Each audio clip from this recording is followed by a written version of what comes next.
Alright, so I'm gonna try to make this short and sweet and simple.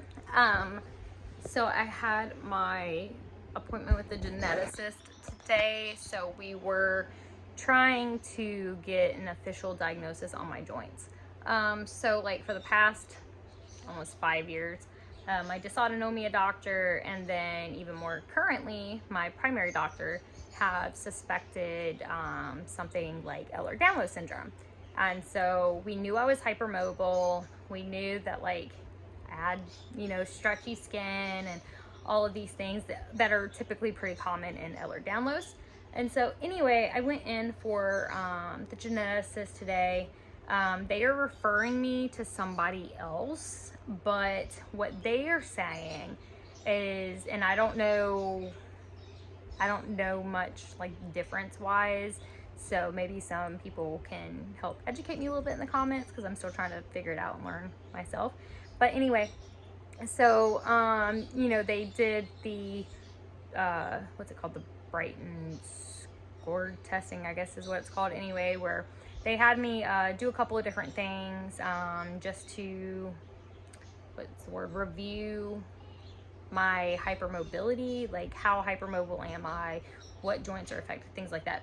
So anyway, like one of the things was like having my thumb go back to touch my wrist. I don't even know if I can show on camera. Watch, my phone's gonna fall, like this, like if I was able to do that.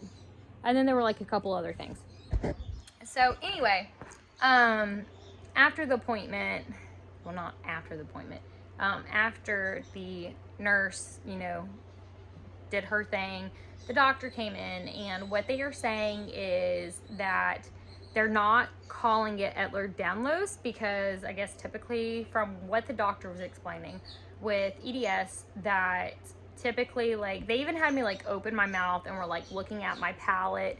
Like apparently with Ehlers-Danlos, you typically have like some palate issues, like with like cleft palates or just, I guess, weirdly shaped palates. So like I had to open my mouth and they were looking at like the roof of my mouth and things like that.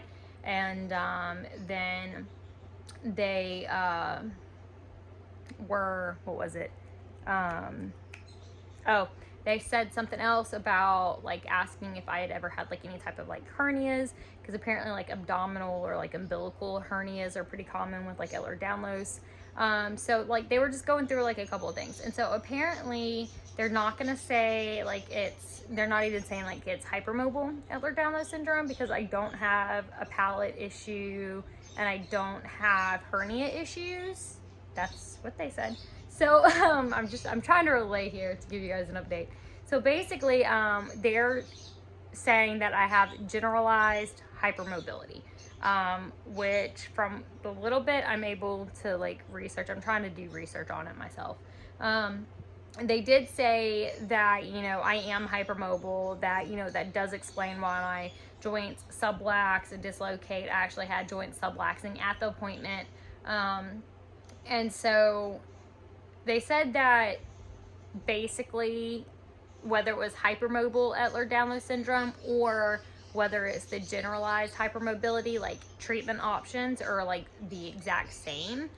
So they are referring me out to a like sports ortho or something like that for physical therapy, or maybe it's a sports PT.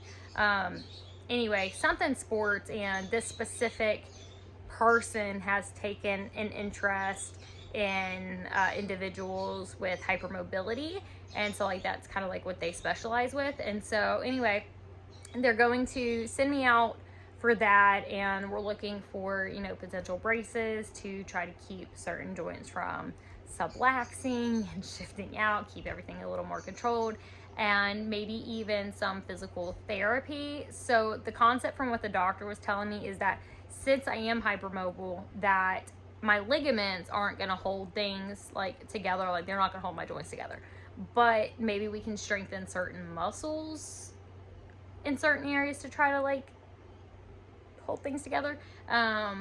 They were like, you'll just have to go, to where we'll refer you, and they'll explain it more to you. So I'm guessing like they're just like you know, we know that you could be like, we can do some treatment, we can send you here, and they can do the thing. I don't know if they know like all the details of the thing, but I didn't get all the details of the thing. So if you know all the details of the thing, let me know. But so yeah, as of today, we're not saying it's Ehlers-Danlos at all. It's generalized hypermobility. Which is, I mean, that's fine, cool, I guess. I don't really know how to feel about, like, I'm not happy about a diagnosis, but I'm happy to have potential treatment options. And so, because I know I've been saying for like years, oh, you know, my doctor's been telling me, you know, it's Ehlers-Danlos, and that's what a lot of you guys have thought, because that's what I've been telling you guys, because that's what I've been being told. And so I just kind of wanted to give you guys an update and let you guys know that they are saying that it's not Ehlers-Danlos syndrome, but it is generalized hypermobility. And basically, from what they were explaining to me, it's basically like the same exact thing as far as like symptom wise, like with the joint hypermobility specifically. And that like my treatment options, if it was hypermobile EDS or if it's, you know, generalized hypermobility, that the treatment options are the exact same. So I just kind of want to update you guys and let you guys know that we were close. We were very close. We had to roll out the Ehlers-Danlos, and to make sure, you know, that that's not it, because Ehlers-Danlos can cause, you know, other issues, and you know, that's what they were explaining. And so good to know that that's not what it is, and that, you know, they do think that it's just generalized hypermobility.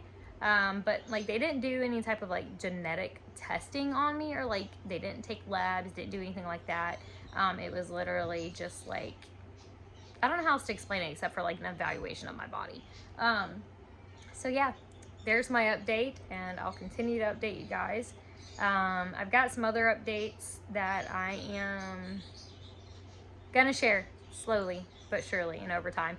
But this is one that I did want to go ahead and get out there. So I ain't got no zebra stripes, but I am hypermobile, which, you know, we already knew. So yeah, there's your update on my new diagnosis, because you guys, I get a new diagnosis every single month, and you know, we just gotta keep updating y'all. That is a little bit of sarcasm. If you don't know me, I'm a very sarcastic person, because I have a lot of people that don't like me. And I had a comment recently from somebody saying, you get a new diagnosis every single month. And I'm just like, my last diagnosis was the end of last year, and it was for irritable bowel syndrome. And it's been months since a new diagnosis until today. Now we have a new diagnosis, and it's generalized hypermobility. But with that diagnosis comes potential treatment options and things that could potentially help me. And so that is a relief, just to know that I have options to try to feel better and not be in pain. And so yay to not being in pain. Yay to potentially being able to get braces that can help me, and yay to being able to potentially do physical therapy and hopefully strengthen up some certain parts of my body through my muscles to hold things together. Again, I'm still kind of learning.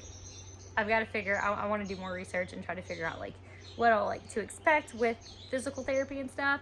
But yeah, I'll keep you guys updated, and I'll see y'all later. Bye.